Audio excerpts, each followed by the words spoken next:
Buenas tardes, amigos del Centro Piper. Estamos con la segunda exposición, la segunda ponencia de nuestro Congreso Hispanidad o Globalismo. En esta oportunidad nos acompaña el doctor Miklos Lukács, que hablará sobre el tema el gran reseteo y que va a estar transmitiendo desde el Reino Unido. Una gran alegría hoy para nuestro centro contar con su presencia, una presencia muy esperada en el ámbito del Centro Piper de Mar del Plata, Argentina. El doctor Miklos Lukács es un destacado académico de origen peruano, oriundo de la ciudad de Lima. Es doctor en Management y Gestión de la Innovación por la Universidad de Manchester, en el Reino Unido. Es profesor principal de Ciencia, Tecnología e Innovación de la Universidad de San Martín de Porres, en Lima, Perú. También ha sido profesor en las universidades de Essex, Manchester y Wellington, en el Reino Unido, y ESAN Graduate School of Business en Perú. Actualmente reside en el Reino Unido junto a su familia. Doctor Lukács, muchas gracias por recibirnos y por hacerse este espacio para compartir el Congreso. Desde acá, desde el fin del mundo, lo saludamos. No, bueno, Cristian, muchísimas gracias por la invitación al Centro Piper. Es un placer estar con ustedes y bueno, encantado de presentar el tema que va a ser a capela, ¿no? Hay gente que ya me ha escuchado bastante esto. Voy a tratar de aportar elementos nuevos, como siempre trato de hacer en todas mis presentaciones, pero Así cada vez es. que hay estas actividades o estos eventos, yo asumo que el público es siempre nuevo. Es decir, hay gente que a uno lo puede seguir durante mucho tiempo y probablemente ya hayan escuchado estas cosas varias veces, pero uno nunca debe asumir que está hablando para una audiencia antigua, sino que está dirigiéndose a gente nueva, y a esa gente me dirijo. Así Pero a es. los que ya han Así es. escuchado mis presentaciones antes, siempre voy a aportar elementos originales y nuevos, así que pierdan cuidado. Gracias, Miklos. Está transmitiendo ahora desde el Reino Unido. ¿En qué ciudad está? Yo estoy al sur de Manchester, muy cerquita de Manchester, al sur, en Ajá, la zona conurbana, vamos a decir, que es la ajá, zona más ajá. bonita porque no estamos rodeados de estos edificios de la revolución industrial, estos ladrillos rojos horrorosos, ¿no? Sino que estamos con bosque y lagos y es una zona mucho más agradable, ¿no? Más agradable. Qué Así lindo, es. qué lindo. Queridísimo doctor, entonces quedamos en sus manos y lo escuchamos atentamente. Bueno, muchísimas gracias, Cristian. Es un placer dirigirme nuevamente a todos. El tema que me propusieron es el gran reinicio, gran reseteo, que no es una novedad, es algo que vengo cubriendo desde junio del año pasado. Y digo desde junio porque específicamente el 3 de junio es donde nace o por lo menos se da a conocer públicamente este concepto de gran reinicio, Great Reset, el 3 de junio. Y da la idea, ¿no? Dentro de este contexto de pandemia, porque hay que recordar que la pandemia se oficializa, vamos a decir, en marzo, y a partir de esa fecha, a partir de ese mes, en los siguientes días, los gobiernos empiezan los confinamientos, ¿no? Estos confinamientos que han sido muy duros. Entonces, se da en ese contexto de gran control y restricción de nuestras libertades, se da en un contexto de caída de las economías, ¿no? No sé, el año pasado las economías de los países cayeron fuertemente. En el caso, por ejemplo, de Argentina, creo que fue entre 8 y 10%. El caso de Perú fue 14%. Es decir, volvimos a niveles de economía del año 2007-2008, por lo menos en mi país. Colombia también cayó un dígito, Chile, es decir, todas las economías mundiales cayeron y aumentaba el desempleo, aumentaba la desesperanza. Entonces, en este entorno de desesperanza, de restricciones, surge este video manufacturado, este concepto manufacturado por el Foro Económico Mundial de gran reinicio, que apela, obviamente, porque el progresismo es experto en apelar a las emociones, apela a la emoción y apela a la esperanza, ¿no? De que esta situación de pandemia, el tema del medio ambiente, que siempre aprovechan de camuflarlo, ¿no? Al momento de ingresar, cuando se habla de la pandemia, siempre se habla también del tema del medio ambiente, que al final es el troyano más importante de todos.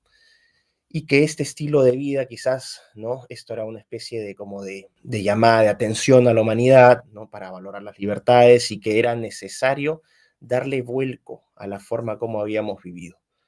Pero hay una diferencia fundamental en este gran reinicio con respecto a otros quiebres de la historia, que no solamente se habla de la necesidad de reiniciar, ¿no? De resetear los sistemas políticos, económicos y socioculturales, sino también fundamentalmente resetear al ser humano o lo que significa ser humano. Y de este tema yo he hablado ampliamente, del transhumanismo, de la potencial aplicación de las tecnologías al propio ser humano. Pero quiero hacer un análisis en los campos político, económico, sociocultural y después antropológico, que creo que es el fondo de todo este asunto. Y también, de alguna manera, vincularlo a este último anuncio que se acaba de hacer desde Facebook, este lanzamiento del metaverso, que no es una idea nueva.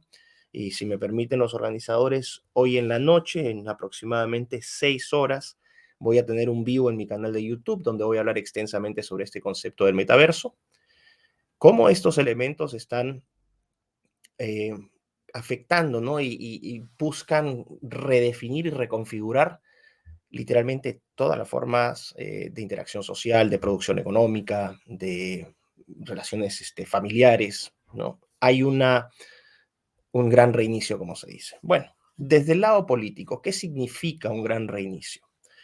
Hemos visto y hemos sufrido gradualmente la pérdida de libertades. Bajo el tema, bajo la excusa del virus, los gobiernos han tomado literalmente control de nuestras vidas. Quiero que sepan solamente hoy que en Austria, el gobierno austríaco ha declarado que los no vacunados están en confinamiento obligatorio. Austria tiene aproximadamente un 60%, casi 65% de su población vacunada. Aún así, nadie se explica, ¿no? Cómo han aumentado los casos de COVID, no solamente en Austria, sino en Europa Occidental fuertemente, en Europa Oriental también, pero bueno, tasas de vacunados menores.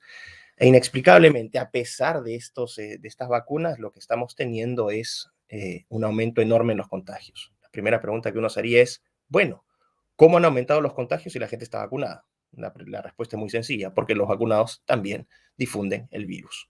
Los vacunados también mueren. Los vacunados también son fuente de infección. Pero bueno, producto de esta inexplicable paradoja, ¿no? De estas vacunas que no sirven para nada casi, el gobierno austríaco ha obligado a confinamiento obligatorio a 2 millones de ciudadanos que no se han vacunado. Y aquí lo que tenemos es abiertamente un estado policíaco. La medida también promete extenderse a Alemania, a Bélgica, países de Europa, otros países de Europa Occidental están sopesando la medida porque lo que vemos es un patrón, ¿no? Se toman ciertas medidas en un país, que se toman como una especie de piloto. Vamos a ver qué tal funcionan y si funcionan, se replican en el resto de países. Entonces vamos a ver qué pasa. Lo que estamos teniendo ahí es restricción de libertades. Es decir, por tu seguridad vamos a destruir tu libertad o vamos a someter tu libertad. Esto establece un cambio radical en el modelo, supuestamente estas democracias liberales de Occidente, en las cuales, ¿no?, la competencia, vamos a decir, política se daba a través de partidos políticos, sistemas de votación, es decir, sistemas electorales, dependiendo del sistema, si era un sistema presidencialista, parlamentarista o monarquía parlamentaria, dependiendo ¿no?, de los diferentes modelos, pero se apelaba siempre a un modelo democrático de votos en el cual los ciudadanos, a través del ejercicio de ese voto, ¿no?, de la emisión de ese voto, otorgaban el poder por un determinado tiempo a un gobernante o un conjunto de gobernantes para que dirigieran los destinos. ¿Qué tenían que garantizar estos gobernantes? En la mejor tradición de Locke, tenían que garantizar vida, libertad y propiedad, ¿no?, que son también los estandartes de la Constitución estadounidense. Pero ahora lo que estamos viendo es un Estado o un poder político que ya no se asemeja a los postulados o no es fiel a los postulados de Locke, sino que es más fiel a los postulados de Hobbes, este Estado leviatán, que en orden para garantizar tu seguridad, tu salud, ¿no? Tu paz, oprime completamente tus libertades. Hay una inversión aquí. Ya la legitimidad no emana del voto. Ese es un gran reinicio político. Ya no va a emanar del voto, de la participación de los ciudadanos en los procesos políticos, sino que va a ser van a ser sistemas políticos que responden a una cúpula de poder que es superior, que es el supranacionalismo, ilegítimo e irrepresentativo porque nadie ha votado a estas personas, que desde plataformas supranacionales como la ONU, la OMS, el no sé, Banco Mundial, Fondo Monetario Internacional, diseñan políticas públicas y diseñan paquetes institucionales, es decir, conjuntos de leyes, obviamente todos orientados a la agenda progresista del aborto, el género, la agenda LGBT, el feminismo y sobre todo ¿no? esta religión medioambientalista. Entonces, diseñan estos paquetes de políticas públicas y de leyes y simplemente los exportan a los diferentes países con estos gobiernos que ya no son gobiernos legítimos. Aquí uno podría hacer un comentario, lo voy a plantear en condicional para evitar problemas, pero habría alta posibilidad de fraude o de procesos electorales fraudulentos, de los cuales países, ni siquiera países como Estados Unidos se salvarían. O sea, yo cuestiono abiertamente si la transparencia de la elección que permitió a Biden ser presidente. Me da muchísimas dudas. Lo que ha pasado en Perú también, lo que ha pasado en Chile, lo que pasa en Argentina, lo que pasa en todos estos países nuestros, ¿no? Incluso en España, países que se pensaría que son democracias blindadas. Ninguna democracia está blindada. El punto es que surgen estos gobiernos tremendamente impopulares, en muchos casos ilegítimos, que lo que hacen es toman estos paquetes de políticas públicas, estas legislaciones, y se las imponen a su población. Ya no son los parlamentos nacionales ni los equipos técnicos del Poder Ejecutivo de cada país los que definen cuáles son sus problemáticas principales, cuáles son sus necesidades principales, sino que desde el supranacionalismo ¡puc!, se imponen estas políticas. Entonces hay una inversión de este modelo político de abajo hacia arriba, donde la soberanía reside en el pueblo, ese pueblo ¿no? transmite ese poder o delega un poder a un gobierno para que lo represente y ese gobierno es parte de la estructura burocrática de un país y el conjunto de países le dan legitimidad al sistema internacional. Ahora es al revés, ahora es de arriba hacia abajo. Supranacionalismo, estados nacionales títere y opresión, imposición a sus poblaciones.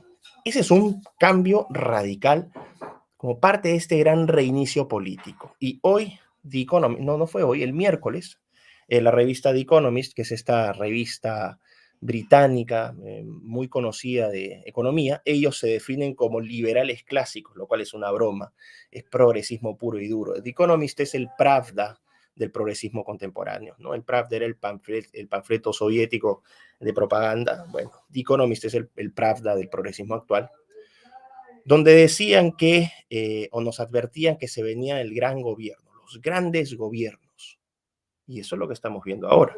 No solamente restricciones en cuanto a movimiento, en cuanto a libertades, ¿no? de expresión. Ahora no solamente te censuran Big Tech, también se empiezan a censurar los estados, eh, donde lo que vamos a ver es un traspaso ya de poder donde la ciudadanía va a estar completamente desprotegida y ese poder va a ser concentrado y acumulado por los gobiernos, que tienen a su favor también o bajo su control, ¿no? Las Fuerzas Armadas y la policía. Es decir, el monopolio de la violencia no para proteger a la población, sino para someterla. Esto es muy, muy importante.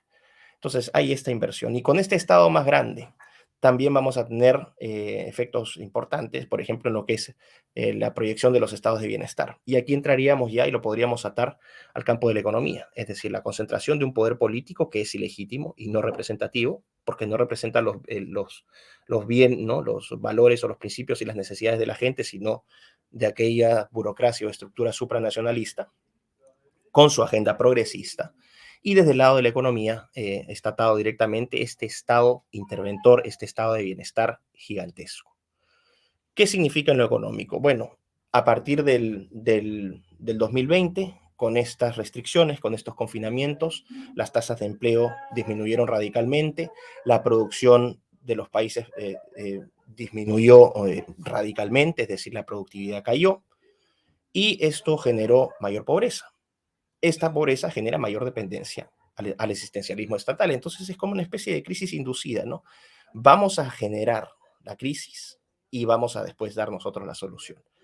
El caso de Estados Unidos es un caso en cuestión muy, muy serio porque Estados Unidos es la economía más grande del mundo, aproximadamente, debe ser aproximadamente, calculo, una quinta parte de la economía mundial, es decir, es una economía muy relevante. Y lo que ha estado haciendo Estados Unidos es aumentar, aumentar la emisión de dinero. Es decir, han puesto a funcionar la maquinita. Entonces están fabricando billetes. ¿Están fabricando billetes para qué? Para financiar, entre comillas, sus programas de estímulo financiero. Entonces, estos programas de estímulo financiero que supuestamente son bonos para la gente que ha sido golpeada por la crisis económica, al final terminan siendo cultivo directo a la inflación, porque vas generando ese dinero no tiene ninguna justificación de producción y al haber más circulante disminuye su valor. Es como que tienes más arena porque la arena no vale porque hay demasiada, entonces cada vez que hay demasiada, entonces baja el valor.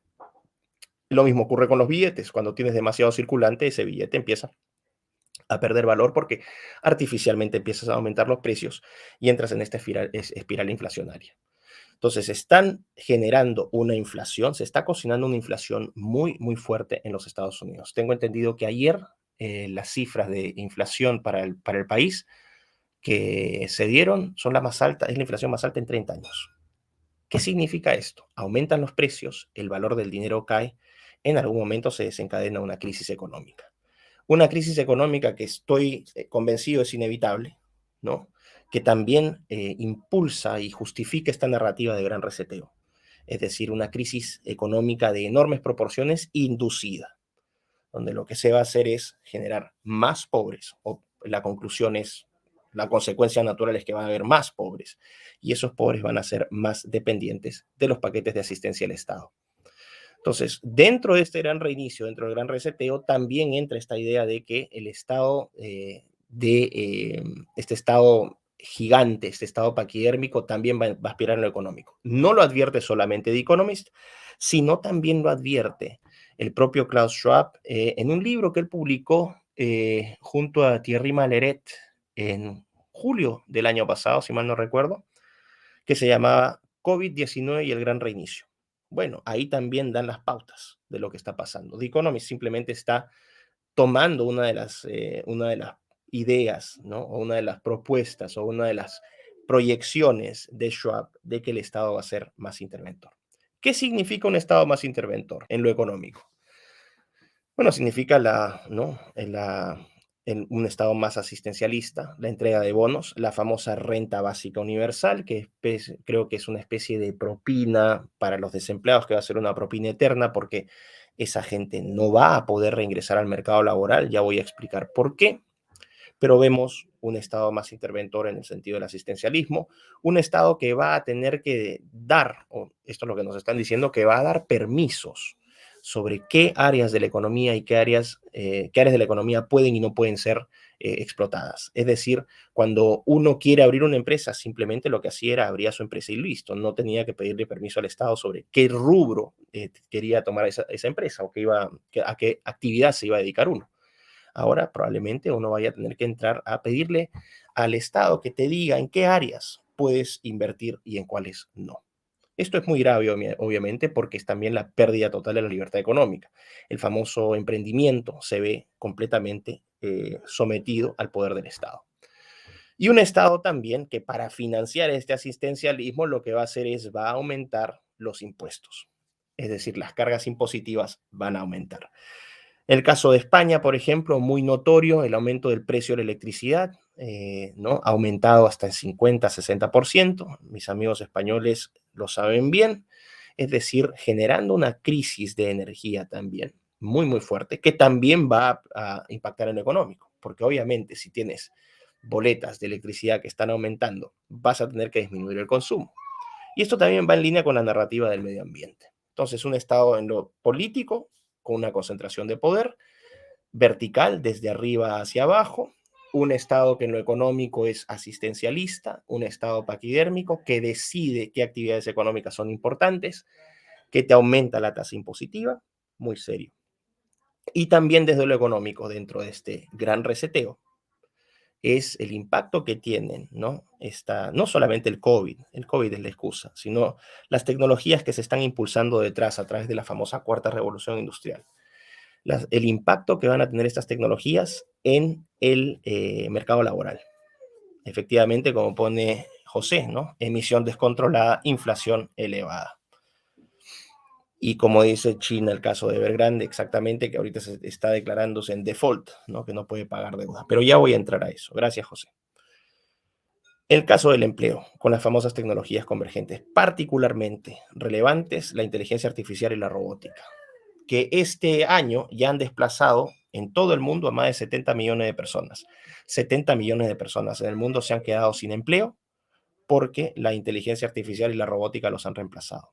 Y este número va a seguir en aumentos por los próximos, durante toda esta década. Esa es la gente, ¿no? Que sale del mercado laboral y que necesariamente pasa a depender de este estado asistencialista. Nuevamente, todo está, ¿no? Muy bien gatillado, muy bien integrado. ¿Y por qué es difícil que esta gente pueda ingresar al mercado laboral nuevamente? Es muy difícil porque no tienen las habilidades, porque estamos pasando de un modelo de economía física, un modelo de economía física capitalista, transición hacia una economía digital, donde los activos físicos también se están digitalizando y donde la infraestructura económica ya no le pertenece a los países, ya no le pertenece a la gente que financia esas obras, esa infraestructura, esa tecnología con sus impuestos, sino que le está perteneciendo casi exclusivamente de manera oligopólica a los grandes gigantes tecnológicos. Este es otro elemento clave, una transición del poder político desde los gobiernos elegidos democráticamente hacia, ¿no?, estas corporaciones, principalmente corporaciones de alta tecnología. ¿Por qué? Porque estas grandes empresas, en Occidente, las más conocidas, Microsoft, Facebook, Google, Amazon, Nvidia, Uber, etcétera, ¿no? Estas empresas en Occidente y en Oriente estaríamos hablando de Huawei, de Tencent, de Alibaba, de Baidu, etcétera. Hay una serie de empresas también en China que están trabajando en varios de estos aspectos, ¿no? Lo que están haciendo es generar toda esta infraestructura para esta economía digital. Pero hay una diferencia fundamental entre la economía china y la economía estadounidense y el poder político en los Estados Unidos y en China. En China el poder político recae completamente en el Partido Comunista y el Partido Comunista tiene un control directo sobre todas las empresas. En China el Estado sigue siendo dominante. Cualquier empresa tecnológica de estas gigantes tecnológicas chinas que opera dentro de ese país tiene que seguir a rajatabla las indicaciones del Partido Comunista, principalmente de su líder supremo, que es Xi Jinping. Es así de fácil. Aquellos que se desvíen o que generen mucha tensión van a correr peligro, como ha sido el caso de Jack Ma, ¿no? De Alibaba, que se volvió demasiado famoso para el gusto del Partido Comunista Chino y ya le dieron de baja. Antes este señor estaba presente en los foros de Davos, era una especie de embajador soft de la diplomacia china, lo sacaron de circulación porque, como dicen en Argentina, se puso muy figuretti. Pero en China tienen este modelo de control donde el Estado predomina, o sea, lo político predomina sobre lo económico. En Occidente es completamente diferente.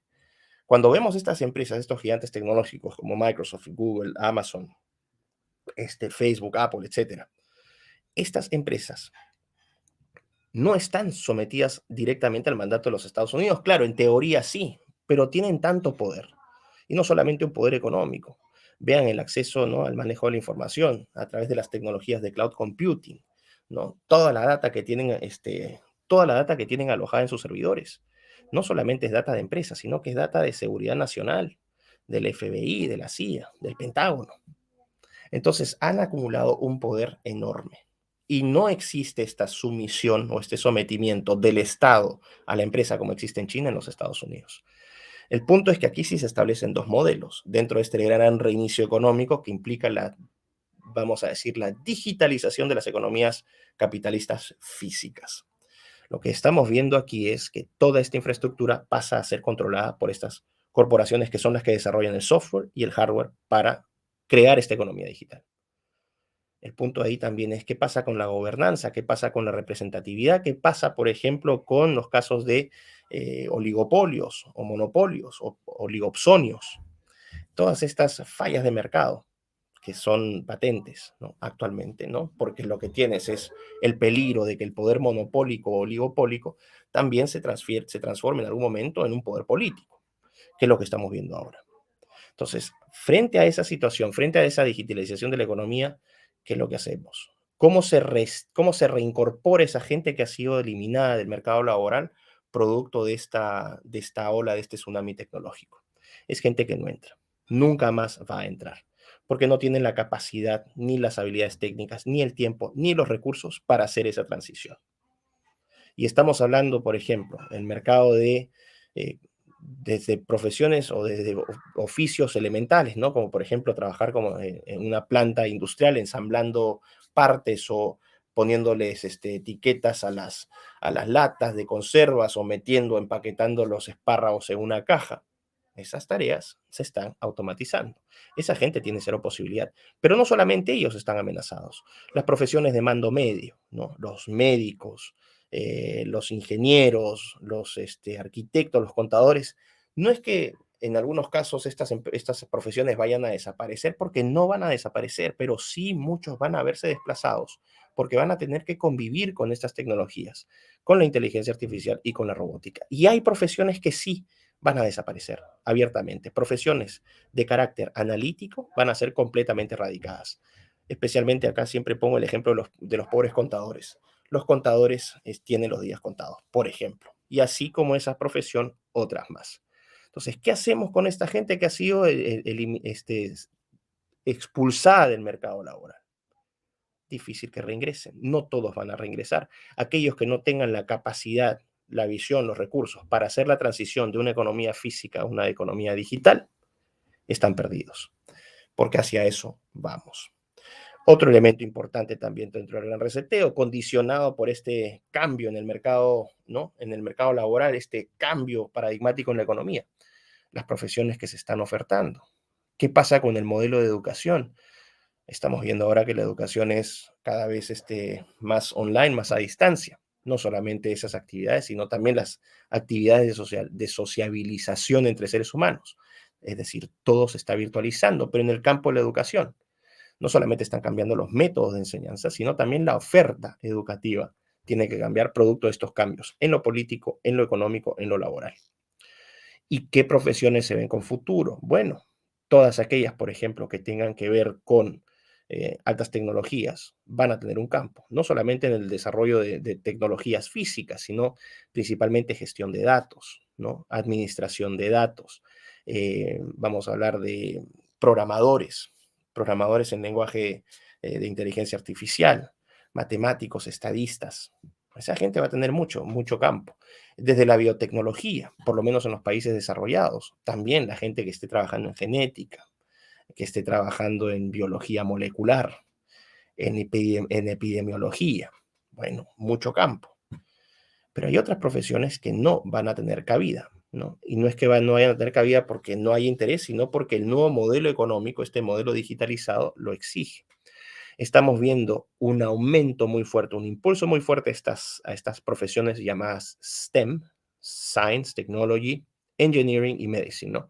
Ciencia, tecnología, ingeniería y, perdón, matemática, matemática. Entonces son las carreras científicas. Esas carreras científicas van a tener, por cuestiones obvias, mucha más demanda desde el lado de los empleadores. Es decir, va a haber un crecimiento en eso.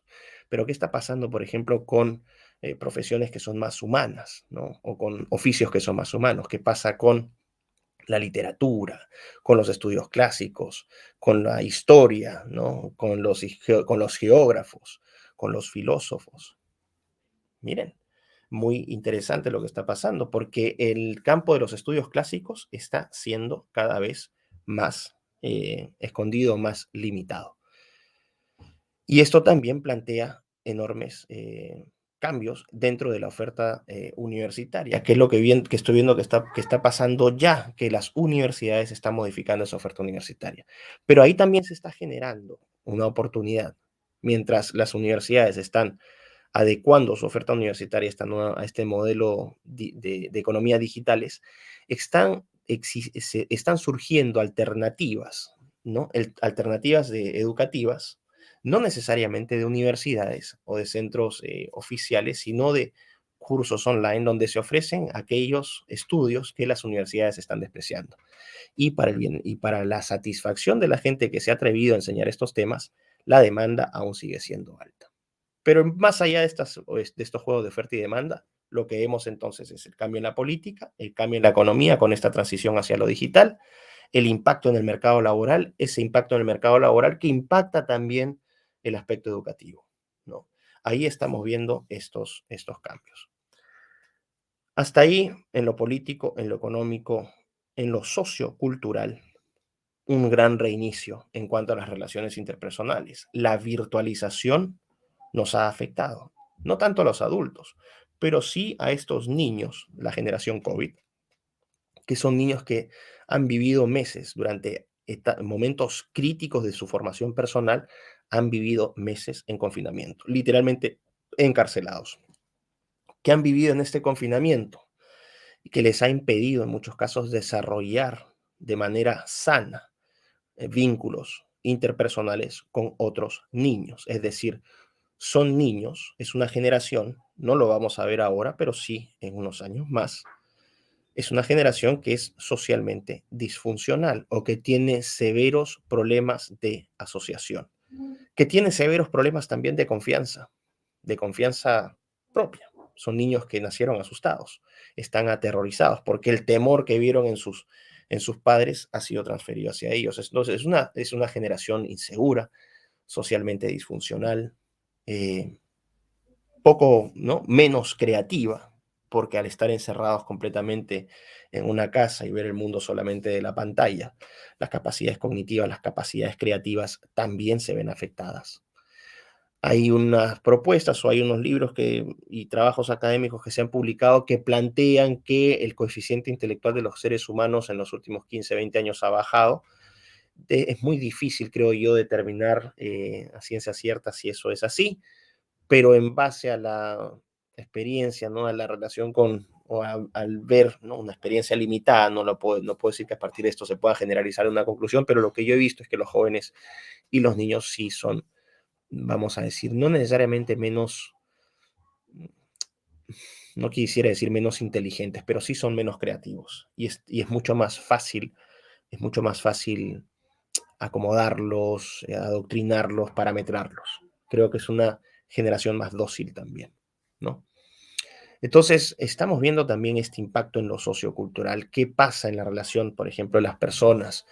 El concepto de las familias que están siendo atacados, porque a pesar de que hubo COVID, a pesar de que estamos en proceso de gran reinicio, lo que nunca ha dejado de ocurrir es la imposición de las agendas progresistas. Se sigue insistiendo con el aborto, se sigue insistiendo con el género, con los cupos trans, los cupos LGBT, es decir, la agenda progresista ha seguido imparable. Mientras la gente se muere de hambre, los gobiernos siguen, vamos a decir, y en todas partes, los gobiernos siguen empecinados en imponernos aborto, diversidad, bandera el arco iris, lo cual demuestra, ¿no? Que no hay ni siquiera ninguna sintonía, sino que esto ya no es algo espontáneo, sino que está ampliamente coordinado.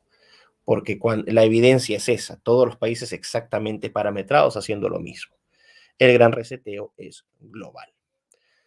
Entonces tenemos la redefinición de las relaciones humanas, la virtualización de estas relaciones humanas, es decir, vamos fragmentando a la sociedad y vamos hiperindividualizando o atomizando a los individuos. Y esto creo que prepara el campo para algo mucho más serio, que es dentro de esta economía digital eh, donde, vamos a decir, las transacciones dejan de ser físicas y pasan a estos mercados digitales, no solamente en el plano económico se están digitalizando las cosas. Aquí entra también la idea del metaverso, esta que no es una idea original de Zuckerberg, ojo. Es una idea que ya tiene más de 3 décadas por lo menos dando vueltas por ahí.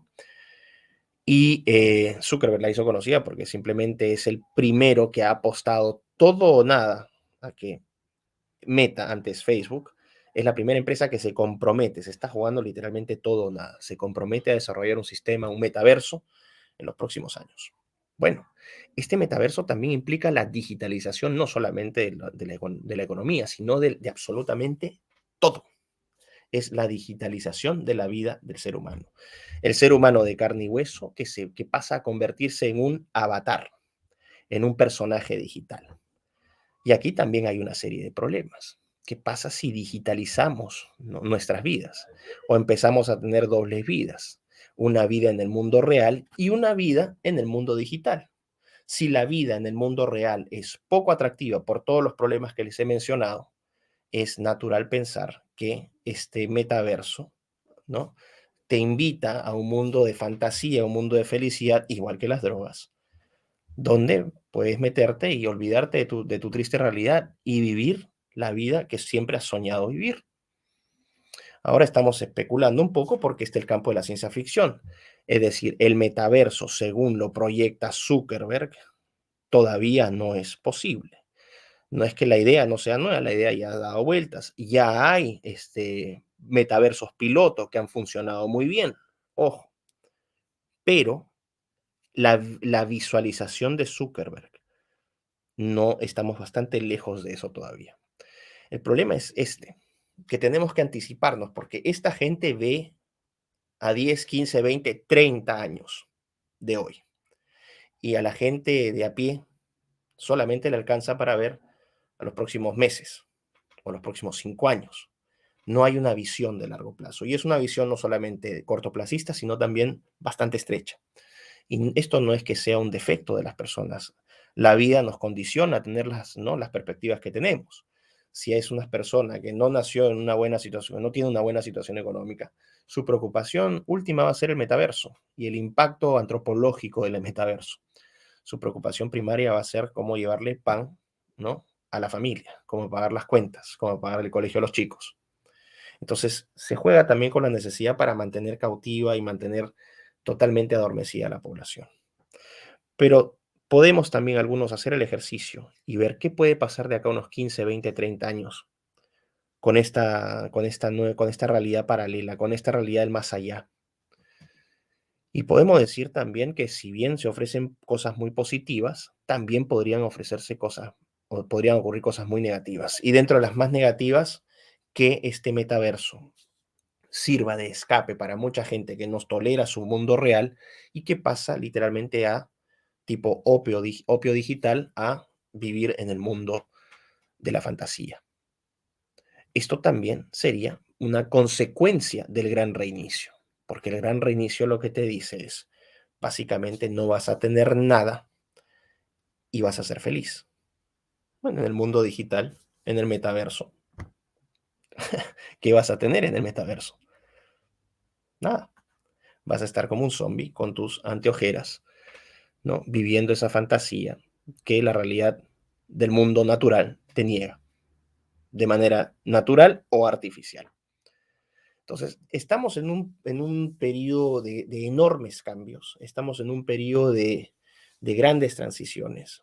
Y todo esto también, yo ya he hablado mucho sobre los efectos, por ejemplo, de los conceptos de cuarta revolución industrial, su vínculo directo con esta idea del transhumanismo, de esta necesidad que veo yo, que es esta necesidad, así lo veo yo y por la investigación que he realizado, de control demográfico abiertamente, ¿no?, con un criterio malthusiano y un criterio darwiniano. De esto ya he hablado en varias ocasiones, por eso no lo quería tocar hoy, pero ahora estamos pasando a una reconfiguración también del ser humano desde lo físico, ¿no?, desde lo físico a lo digital.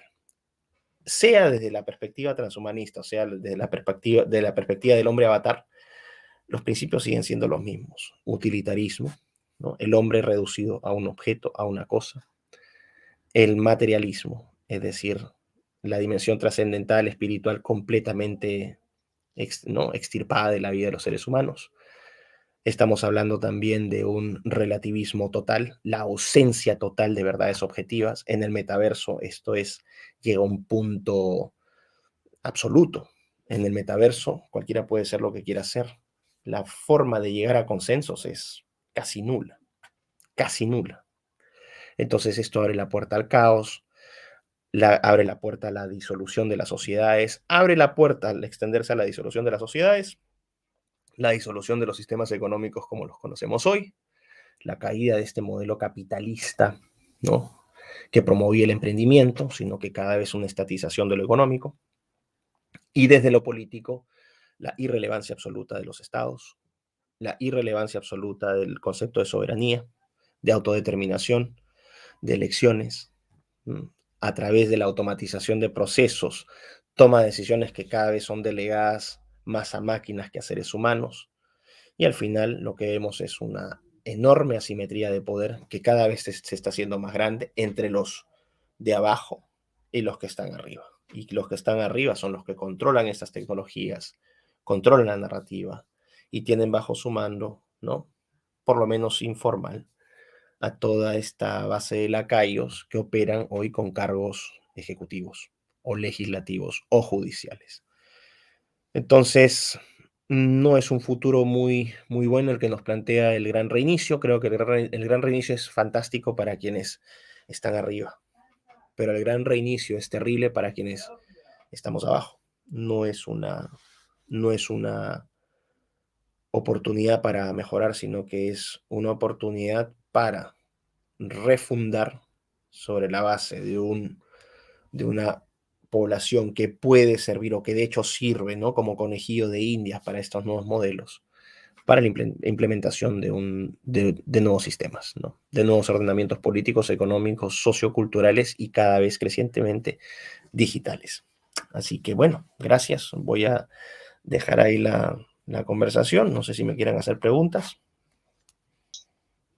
Muchas gracias, doctor. Muchas gracias por tanta claridad y por traernos, refrescarnos la memoria, traernos a la memoria estas evidencias, ¿no?, que cada vez se hacen como más claras, se pueden ver más nítidamente, ¿no? Lo que hace 10 años era conspiranoia, ¿no?, y éramos acusados de conspiranoicos, hoy esto se ve cada vez más claro, y más evidente, y el tiempo hace que la profundización de estos procesos impacten de un modo más contundente en la vida de cada uno de nosotros.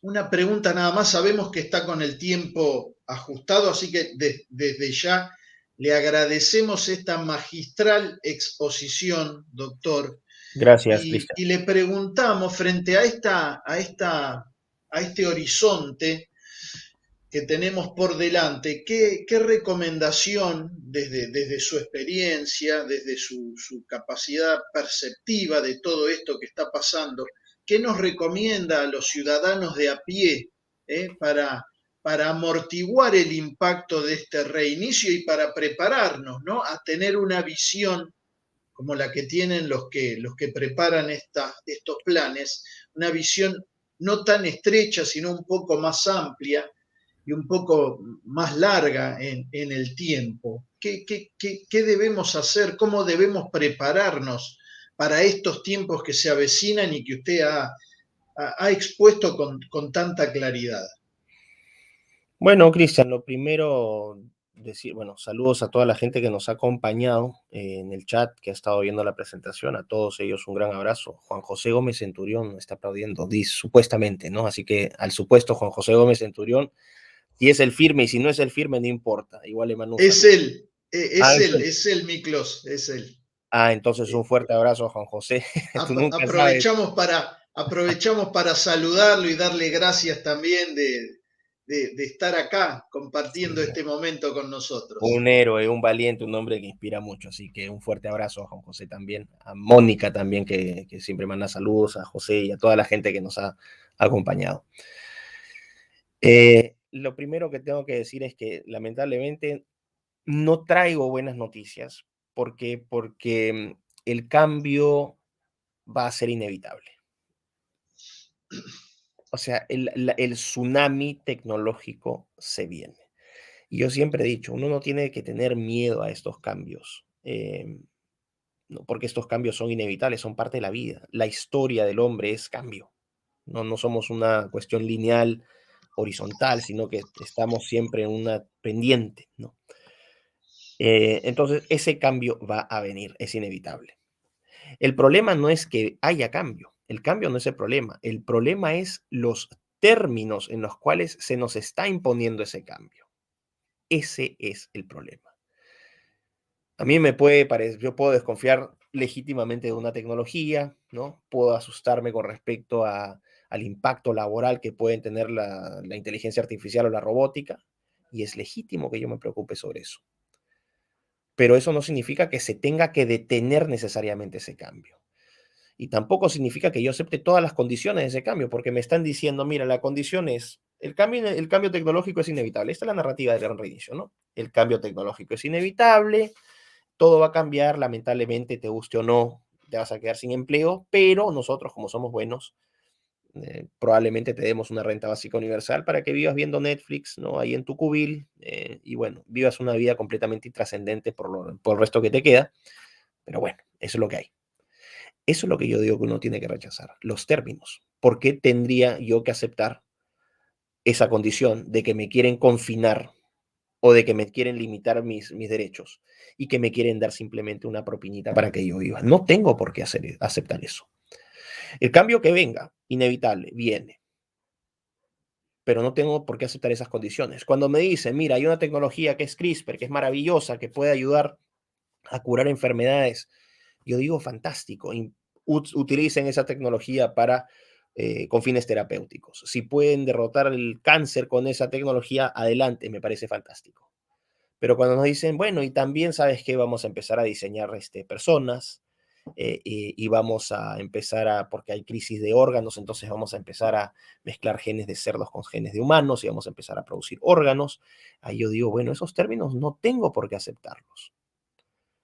Entonces, cambio tecnológico es inevitable. En la sociedad en la cual vivimos hoy va a ser completamente distinta a la que se viene en los próximos 30, 40, 50 años.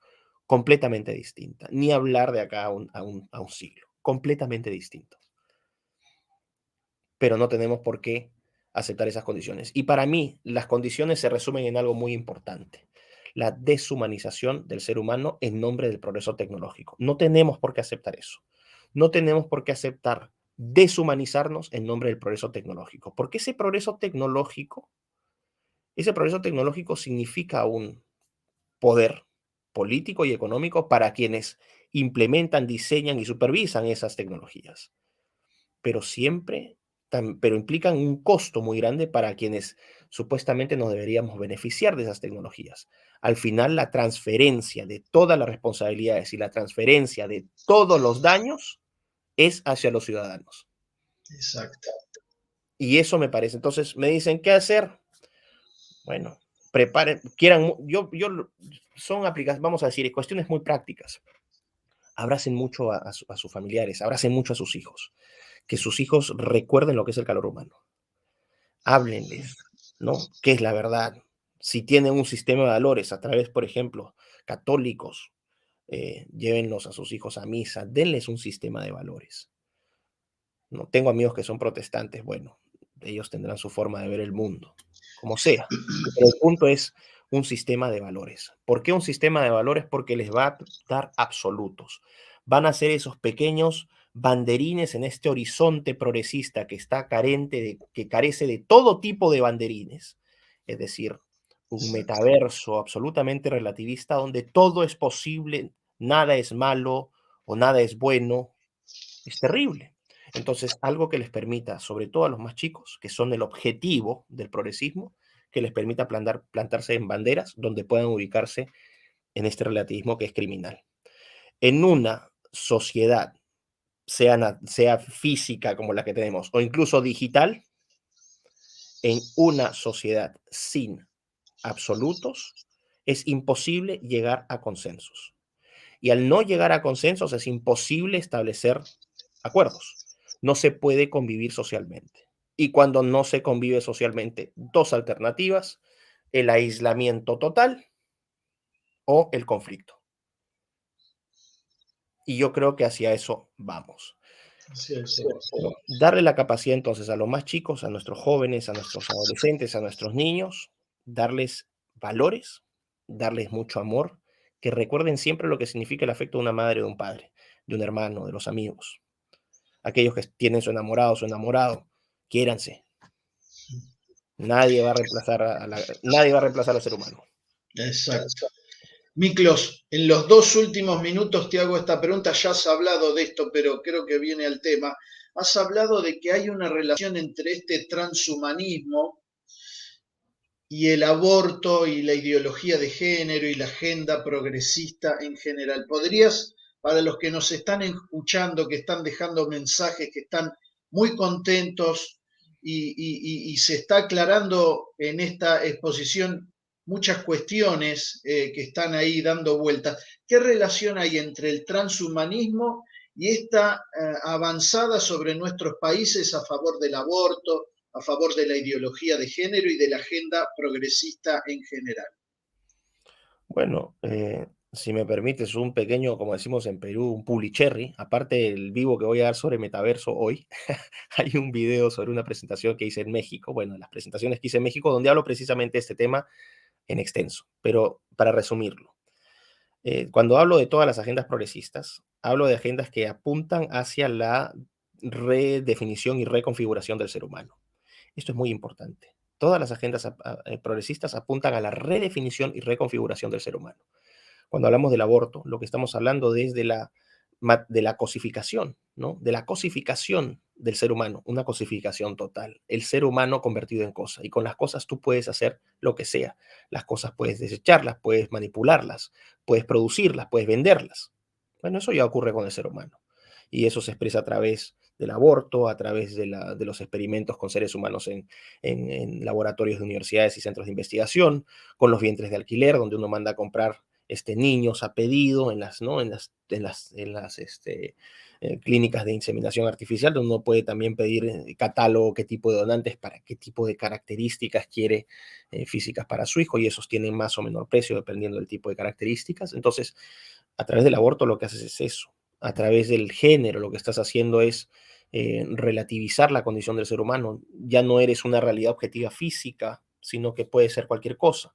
Y esto calza muy bien con la idea del transhumanismo, ¿no? Si yo puedo ser cualquier cosa, bueno, el transhumanismo justamente eso es lo que necesita seres dispuestos a hacer cualquier cosa, a potenciarse hacia cualquier cosa. Y eso también calza muy bien con esta idea de metaverso o mundo digital, donde tú puedes ser cualquier cosa, donde tu realidad física es absolutamente irrelevante.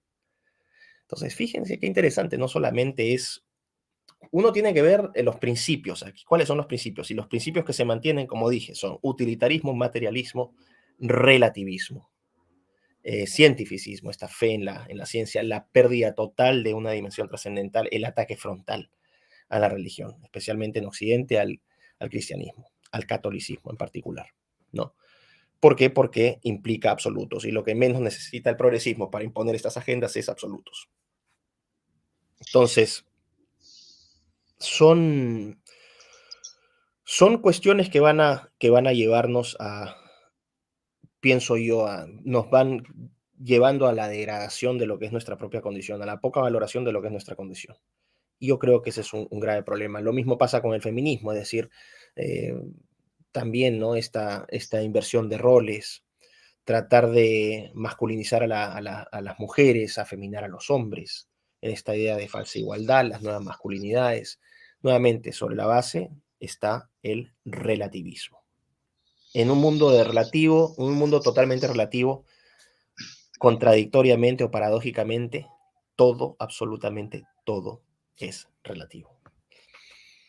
Miklos, gracias infinitas por esta exposición, por tu tiempo, por participar de este congreso y bueno, Dios mediante, esperamos que pronto podamos volver a encontrarnos. Te abrazamos desde el fin del mundo, desde Argentina. Y en este abrazo te abrazamos a vos y a todo el querido pueblo de Perú, que para Argentina Muchísimas es gracias. tan cercano. Muchas gracias. Muchísimas gracias, Cristian, a ti, al Centro Pipe por la invitación, a todas las personas que nos han acompañado. Un fuerte abrazo a Juanjo Gómez Centurión, ahí que tengo unas ganas enormes de verlo allá en Argentina, de saludarlo, de abrazarlo. Muy Y a bien. toda la gente que nos ha acompañado y a ti también, a todos por estar presentes. Así que muchísimas gracias. Gracias, Y gracias, Miklos. no se pierdan que acá en 5 horas en mi canal de YouTube, un vivo sobre el metaverso. Perfecto. Recomendamos entonces buscar tu canal y suscribirse y escuchar la conferencia de esta noche. Gracias, Miklos. Un Gracias, fuerte Cristian. abrazo. Cuídate, gracias. Hasta Saludos luego. a la familia. Gracias. Queridos amigos, entonces vamos finalizando así esta segunda magnífica exposición de Miklos Lukács sobre el tema del gran reseteo. Les damos una horita libre en esta maratón del día de hoy, una horita, y nos encontramos con la exposición del doctor Pablo Muñoz Iturrieta, La familia frente a la ideología de género. Los esperamos. Gracias.